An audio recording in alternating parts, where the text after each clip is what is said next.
Voilà, donc on va procéder à un petit discours de la part de Monsieur le maire qui a bien voulu nous accueillir dans sa belle ville de Neuchâtel-en-Bray. Je lui passe la parole.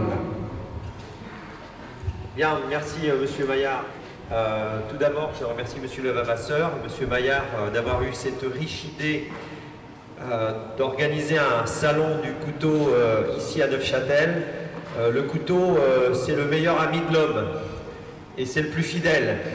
Alors, je ne sais pas s'il faut le comparer avec celle qui partage notre vie. En tout cas, elle est toujours dans nos poches. Je ne dis pas qu'elle est dans notre poche. On ne l'a pas dans notre poche, notre conjointe. En tout cas, le couteau, on l'a dans notre poche. Je peux vous dire que je me déplace rarement sans mon couteau. Parce qu'ici, à la campagne, il sert toujours. Il sert à se nourrir, à découper son morceau de viande. Il sert à découper une corde, il sert à décrotter je ne sais quoi, et peut-être pourquoi pas curer les dents.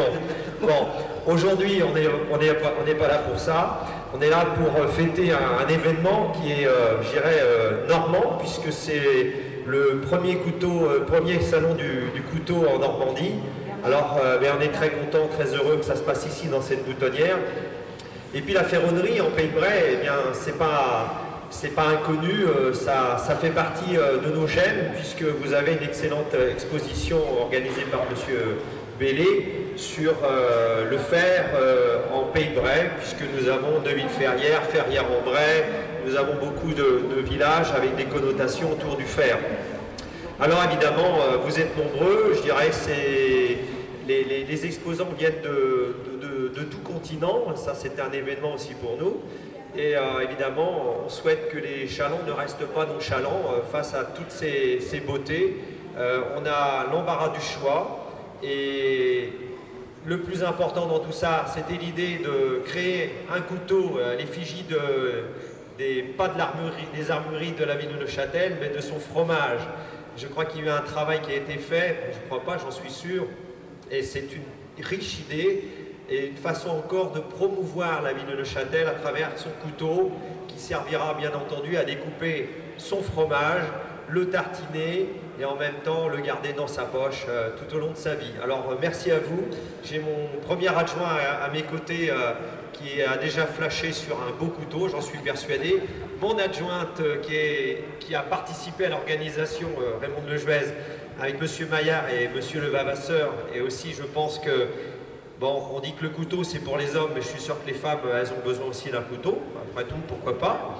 Et puis Gilbert Beuzelin, c'est notre adjoint à la communication, aux associations patriotiques, vous voyez finalement, et c'est aussi notre reporter local, donc je salue, avec un outillage extraordinaire et qui servira à être promu sur les réseaux sociaux. Et donc je peux vous assurer que ce petit film, et vous tous, eh bien, ce sera diffusé à travers tous les réseaux sociaux. Alors merci à vous tous et je vous souhaite un bon week-end neufchâtelois. Bonjour à tous. Eh bien, je voulais remercier les exposants d'être venus, des régionaux, mais des extra-régionaux et même nos amis belges pour être venus exposer. Et pour cette grande première, les couteliers sont toujours un peu frileux pour le premier salon, parce qu'on ne sait pas l'affluence, on ne sait pas la communication, on ne sait pas les retours sur les ventes. Donc les gens, les couteliers sont toujours un peu frileux pour un premier salon. Donc je remercie ceux qui nous ont fait confiance. Voilà. Et je voudrais remercier aussi la municipalité de nous avoir accueillis dans leur belle salle. Et voilà, j'ai un petit peu fait le tour. Donc vous avez un marchand de plaquettes pour faire les couteaux. Donc on va retrouver sur les deux couteaux de Neuchâtel. Et puis il y a nos amis les rasophiles qui sont là-bas. Et il faut surtout bien voir toutes les antiquités qui présentent, les vieux rasoirs, les vieilles machines à raser, puisqu'il n'y avait pas l'électricité, donc c'était des mécanismes mécaniques. Voilà. Bon moi je voulais dire welcome to my friend Peter. Il est venu d'Afrique du Sud et on a fait un petit lapsus tout à l'heure, on lui a dit qu'il était anglais et ça il n'aime pas du tout. Surtout avec le rugby en ce moment. Voilà. Bonne journée à tous, bon week-end et bonnes affaires. Merci. Alors si vous avez des problèmes et si vous avez quelqu'un que vous n'aimez pas, il cherche des cibles. Voilà. On verra ça la semaine prochaine. Bonjour. Bonjour. C'est votre premier salon en Normandie. Ça comme c'est le premier. Alors c'est vrai que moi je suis père des comptables. On reste comptable. Voilà, c'est vrai que je suis du Nord en fait. D'accord. Qui a connu mes catastrophes.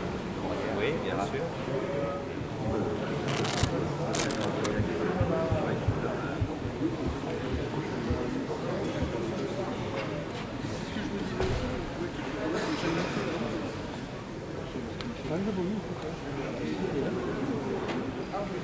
Je vais la voir quand j'ai fait mon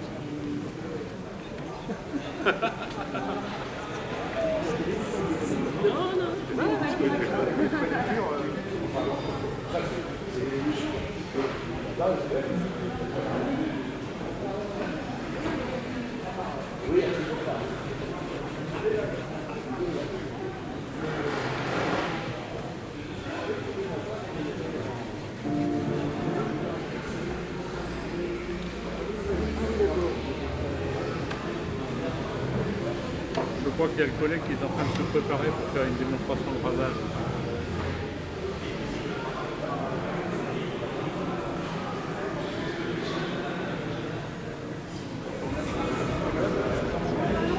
Merci. Par contre, il faut que tu fasses style le travail. Alors bonjour, je suis Bernard Rien, je collabore avec la mairie de Neuchâtel et dont Madame Logevé en particulier depuis quelques années, tant au niveau spectacle qu'au niveau événementiel. Et premier salon du couteau, il y a beaucoup d'événements prévus, une grosse surprise l'année prochaine qui sera dévoilée aux Neuchâtelois bientôt. Voilà, et je suis ravi de bénéficier d'infrastructures très agréables à travailler, aussi bien de théâtre, la salle des fêtes que la boutonnière. Voilà, je vous souhaite un bon week-end. Alors voilà, nous sommes en compagnie de Peter qui nous fait le plaisir de venir d'Afrique du Sud et avec son beau stand, et il va nous présenter une pièce très originale qui vient d'Afrique du Sud. Here you are, Peter. Good morning, everybody. I would just like to show you some of the knives that is traditionally our kind of knives. It's a normal Damascus knife with a giraffe bone, stabilized giraffe bone handle material and made of titanium. Alors, je traduis, I'm translating. Il vous présente un couteau qui vient d'Afrique du Sud, et l'originalité, c'est que le manche est en os de girafe. C'est un couteau qui est beaucoup utilisé en Afrique du Sud pour aller à la chasse, etc. What can I say more to you? I'm very honored to be able to in your part of the country. I really enjoy it here, and I think I'm going to enjoy more traditional food tonight. Il dit qu'il est très content d'être ici dans notre région, qu'il est très honoré et qu'il a mentionné aussi qu'il va encore plus apprécier ce soir quand il va goûter la gastronomie régionale. Voilà. Merci Peter. Thank you. Thank you so very much. Eh bien, nous, c'est Audrey et Nicolas Pio, atelier Kentala, Auchan, Corrèze. On est artisans couteliers, tous les deux formés en Auvergne, au CFAI, à Thiers, capitale de la coutellerie. Donc on a créé notre petite entreprise pour pouvoir créer nos propres modèles de couteaux. Donc, comme par exemple on a fabriqué le couteau qui s'appelle le Galibo, qui est un hommage à ma famille qui était originaire du Nord, qui a connu la catastrophe des mines de Courrières. Et c'est un hommage aux mineurs et aux gueules noires, parce que le Galibo veut dire un jeune apprenti mineur en fait. Et c'est un couteau qu'on décline sous différentes formes, sous différentes matières. Et les clients peuvent venir nous voir directement dans l'atelier pour proposer leur matière également. Et à côté de ça, on propose aussi des couteaux de table et bientôt un couteau de cuisine à tout faire. Aussi bien pour les herbes aromatiques que pour le poisson ou la viande. Mais notre produit phare est quand même le couteau pliant, le Galibo, Voilà. où on retrouve notre logo sur chaque couteau qu'on fabrique. Et donc, notre atelier s'appelle Atelier Kentala.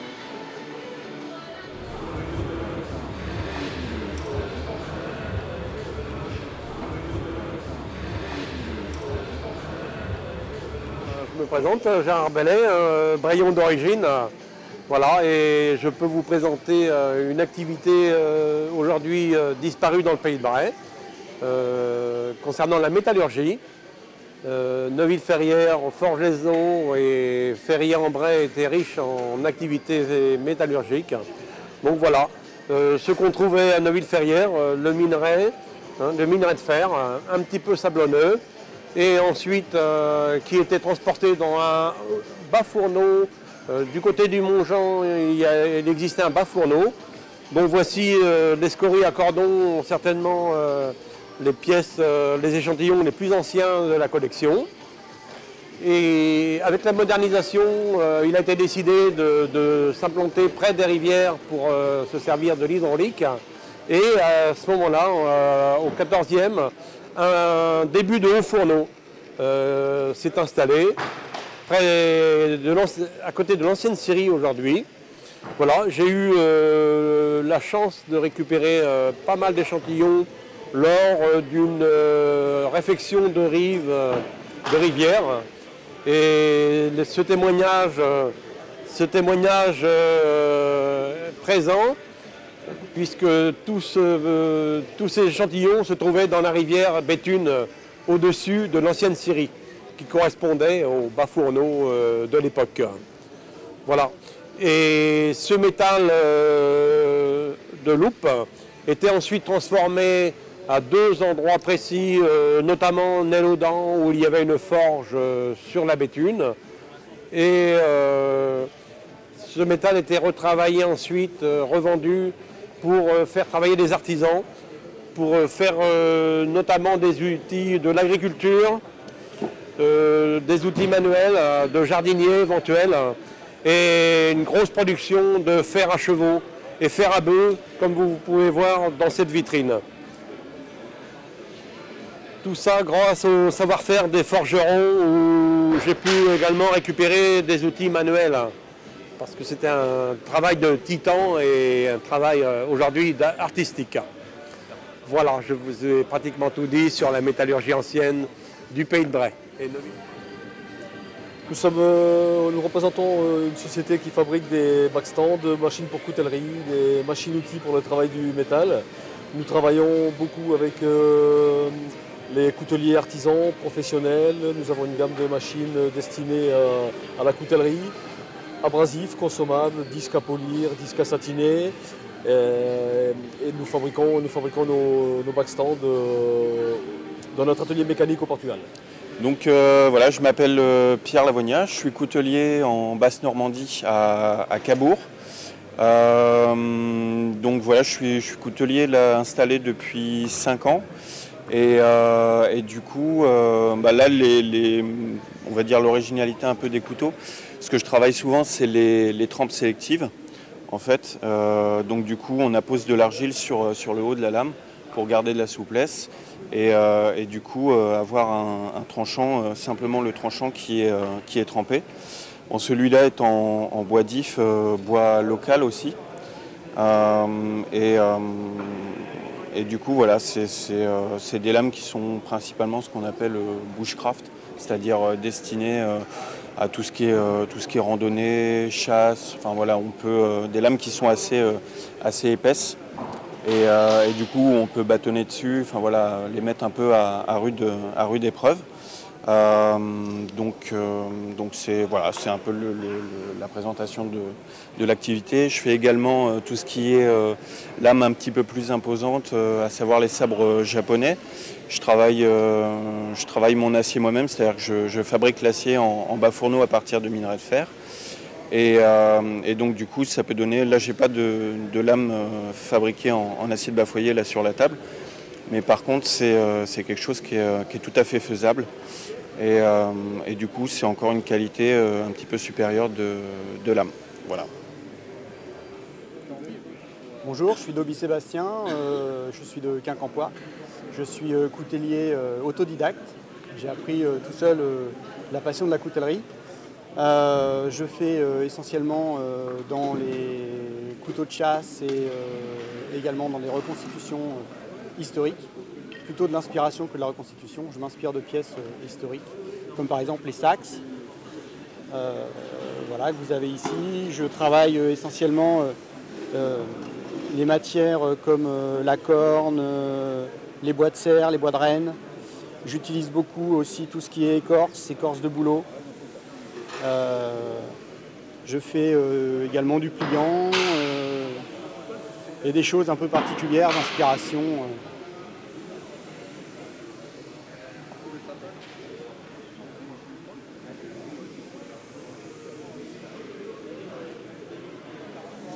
Trois APL, on vient de Haute-Marne, à côté de Colombey, les deux églises. Donc nous on est spécialisé dans la fabrication de plaquettes et de quillons de bois pour la fabrication de couteaux. On fait aussi de la lutherie, on fait aussi du tournage, on fait un petit peu toutes les essences de bois. Donc notre principale activité, ça va être de faire le débit des morceaux de bois aux codes que les clients ont besoin. Présenter, débiter des différentes essences de bois, des bois précieux, des bois qui vont avoir aussi un caractère un petit peu écologique dans la mesure où on peut avoir des bois qui sont issus du commerce équitable.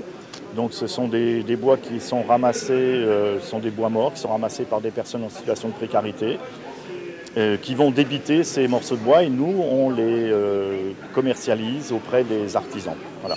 Donc avec chaque petit morceau de bois, il y a un certificat qui est fourni avec et qui explique d'où l'origine du morceau de bois et puis à qui a été reversé, enfin l'association caritative avec laquelle on travaille sur place, localement.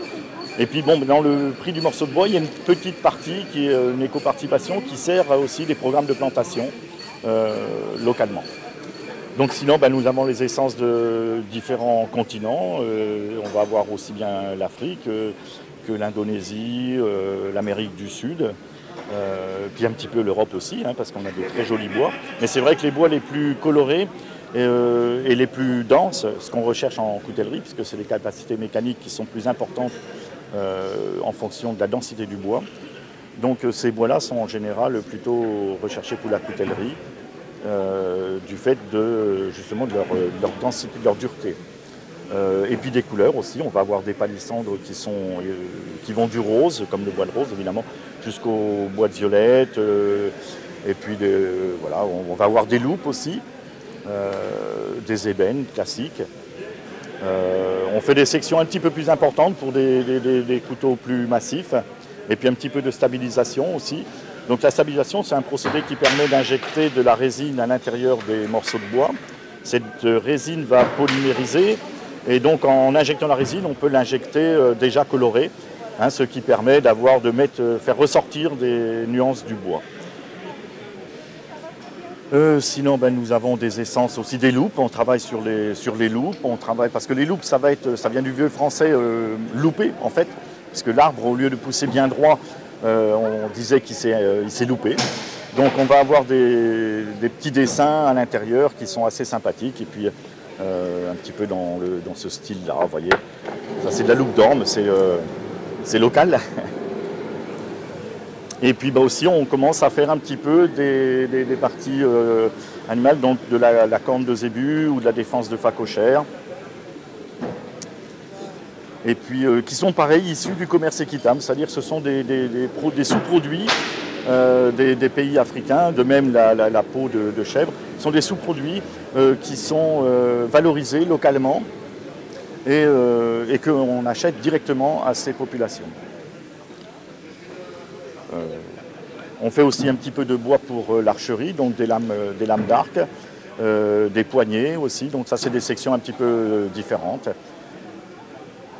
Parce qu'on va appliquer le même schéma, c'est-à-dire qu'on va faire l'intermédiaire entre le particulier, le hobbyiste ou alors le professionnel qui va avoir besoin d'un petit morceau de bois et plutôt que d'acheter une grume complète, un arbre complet et de le débiter lui-même, ce qui est parfois un petit peu technique ou dangereux.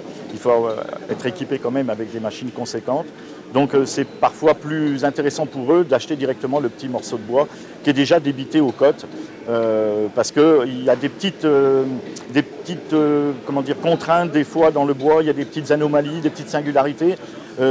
S'ils n'ont pas l'habitude, s'ils ne maîtrisent pas, ils ne vont pas les voir, et puis après ça l'instrument de musique ou l'arc ou le couteau va présenter un défaut. Et ça, on aurait pu l'éviter simplement à la découpe, simplement en choisissant le morceau de bois à la découpe. Voilà, donc on utilise aussi toutes les différentes essences de bois, un petit peu dans le même style que la coutellerie. Bonjour, nous sommes une auto-entreprise créateur de couteaux d'un couteau qui s'appelle le Squall. Donc nous faisons fabriquer les pièces qui composent ce couteau exclusivement à Thiers. Donc c'est une composition française, exclusivement française.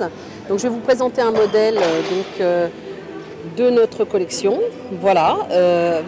Donc c'est un couteau en manche d'ébène avec un sanglier sculpté dessus et une lame en inox. Vous avez également d'autres modèles où vous allez avoir des lames forgées, toujours en manche d'ébène. Donc belle création et entièrement française. Voilà.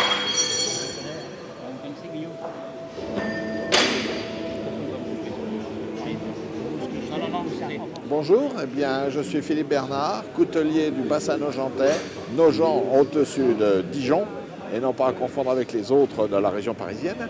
Et voilà, nous fabriquons le couteau, le nogentais, couteau régional, qui veut se faire reconnaître comme on reconnaît un Laguiole ou un Thiers, avec son mélange de matières qui forment un N, le N de Nogent. Voilà, mais ce couteau se décline aussi avec par exemple du titane ou même des lames damas. Voilà, donc c'est une fabrication purement locale, 100% bassin nogentais. Bonjour, donc je m'appelle Benjamin Albrecht, je viens de la Manche, à côté de Cherbourg. Je suis artisan, créateur de bijouterie et coutellerie nordique. Donc je travaille à partir de documents archéologiques et je recrée les bijoux et les couteaux à partir de données archéologiques.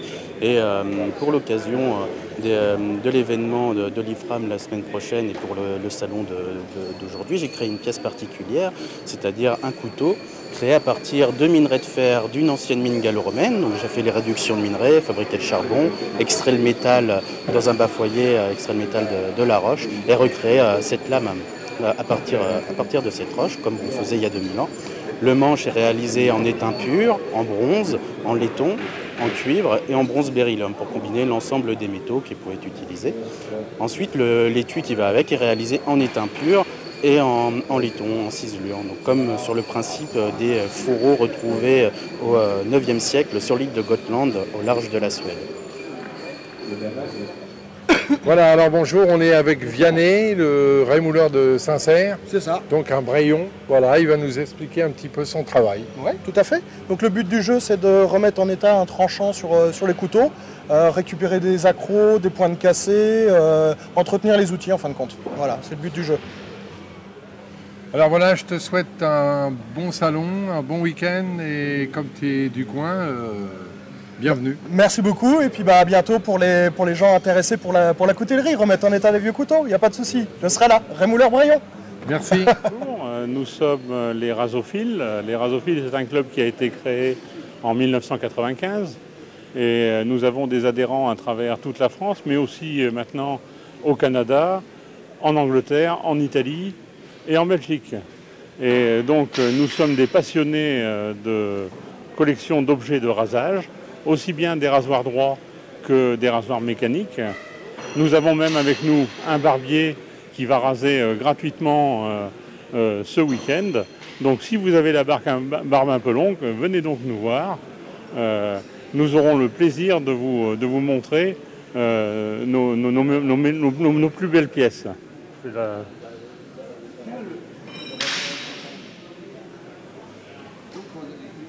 Alors ceci, c'est ce que l'on appelle un semainier. Un semainier, c'est un rasoir par jour de la semaine. Chaque jour est marqué sur la tranche du rasoir. Chaque lame est différente et les chasses sont en corne blonde. Donc c'est un objet qui est assez sympathique et qui est bien apprécié des collectionneurs. En permanence. Ah, ici peut-être. Je sais pas. Voilà, je m'appelle Jean-Paul Esporto, je suis collectionneur de rasoirs et j'ai quelques pièces assez rares et d'autres exceptionnelles, comme le rasoir à Saint-Lame. Rasoir à Saint-Lame, 1930, c'est d'origine italienne.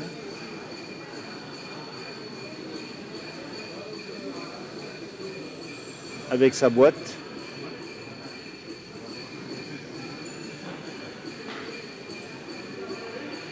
Alors ça, ce sont des pièces assez rares. Ici, un rasoir rond avec un mécanisme que l'on remonte pour faire tourner la lame. Là, j'ai des petits rasoirs à sourcils pour dames, parce que les dames se rasaient les sourcils et après se donnaient un coup de crayon. Là, il y a un rasoir triangulaire. Rasoir triangulaire. Des boîtes de rasage. Et sur le côté, là, vous avez un mensuel. Alors, il y a 31 lames, une lame pour chaque jour du mois. On a affûté une fois qu'on avait terminé le mois, on a affûté les lames. Alors ça, quand même, ce sont des pièces assez rares. Ici, vous avez rasoir qui a fait connaître Gillette dans le monde entier. En 1917, les soldats américains sont arrivés avec ce rasoir dans leur paquetage. Là, il y avait le miroir. Et pour tenir le miroir, il y avait des punaises sur le côté, fixées dans un morceau de bois pour pouvoir se raser. Et bien sûr, comme on ne connaissait pas ce type de rasage, il y avait des explications qui étaient fournies avec, dans la boîte, en carton.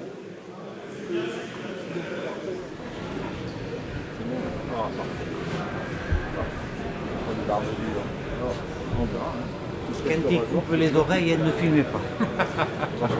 On le sent aussi. Je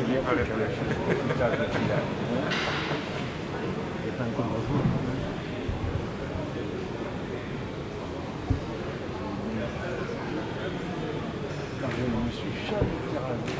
Si, la veille de mon âge, donc il a appris quand il était gamin la coiffure.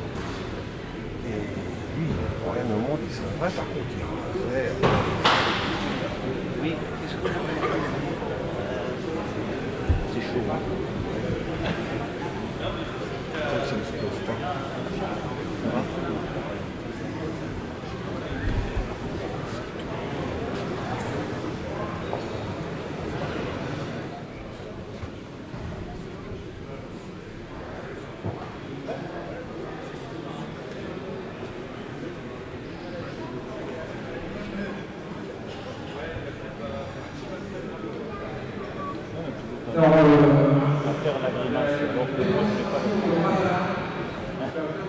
Armand, tu es encore au cité. Tu vas devoir raser. C'est parce qu'il a, le gars, il a récupéré les cités. Le prénom d'Armand. Après, pour voir si on est vraiment. Nous, on n'était pas si.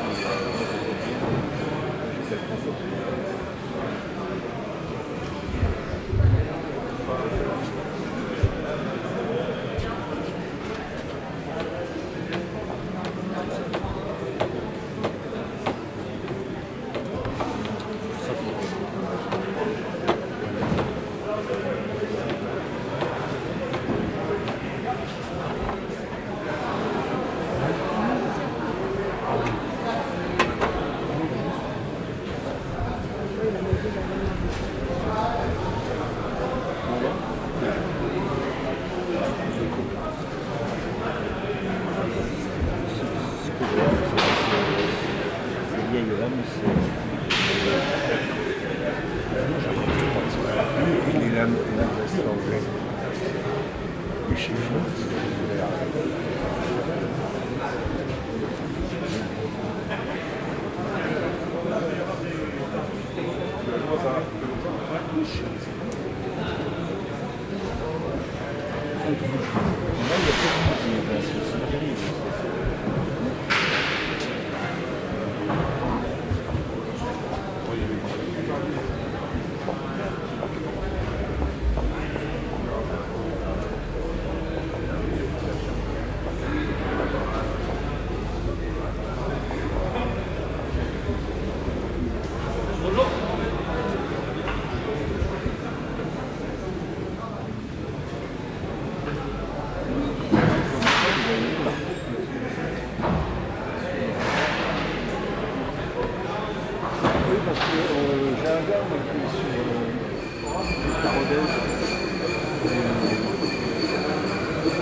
C'est pour ça qu'Alex était venu avec André.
De ne pas l'avoir connu pour longtemps.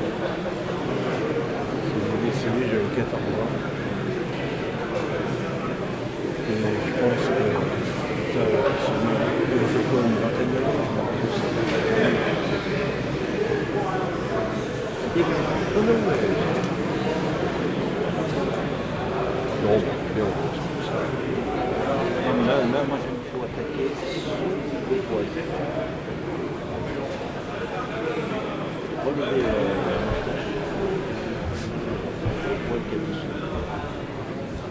comme ça, même quand ça pousse, on peut les tirer. Par contre, on retombe tout le temps.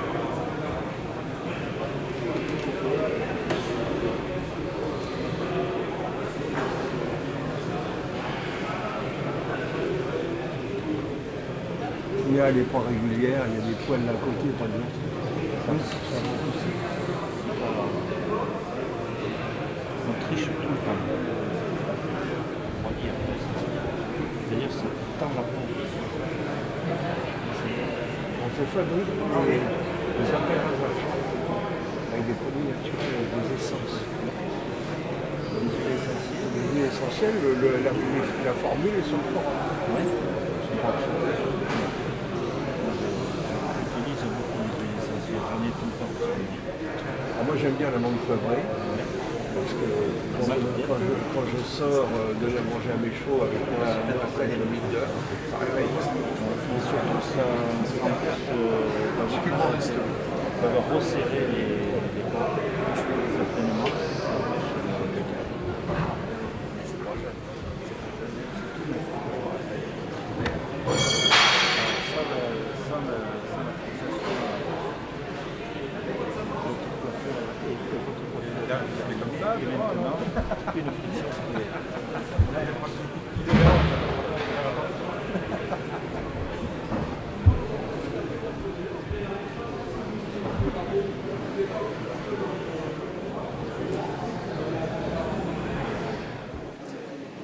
Alors en 1940, mon père, André Salle, prisonnier de guerre militaire, a eu la bonne idée de collecter dans le camp de prisonniers les lames de rasoir, ce qui a donné une très belle collection par la diversité des nations qu'elle représente. Donc en l'espace de 3 ans, il a collecté environ 1300 lames qu'il a mis sur des panneaux et qu'il a difficilement rapatrié en France lorsqu'il a été libéré.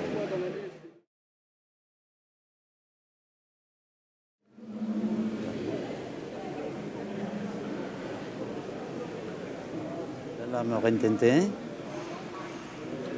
Donc une originalité cette lame Rintintin.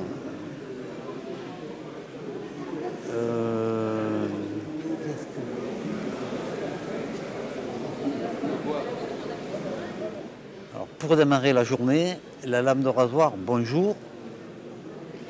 Oui, donc ça c'est vraiment une originalité. Ça. Ouais. Alors là vous avez rien de spécial.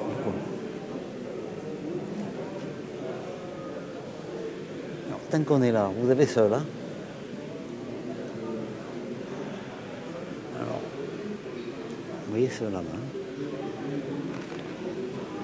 Voilà, là. Alors,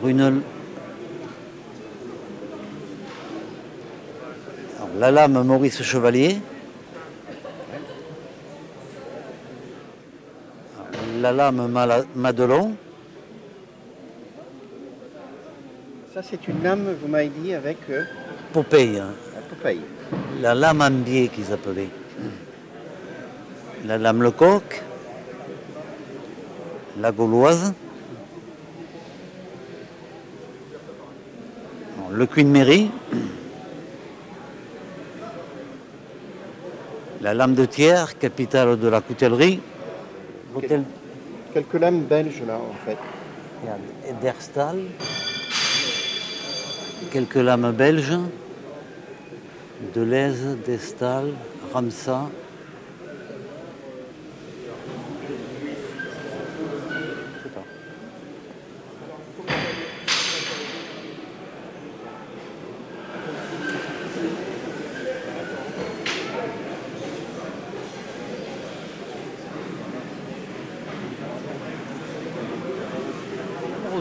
Et j'ai eu l'occasion de rencontrer le petit-neveu de M. Rosier et qui ne savait même pas que son grand-oncle avait fait faire une lame à son effigie.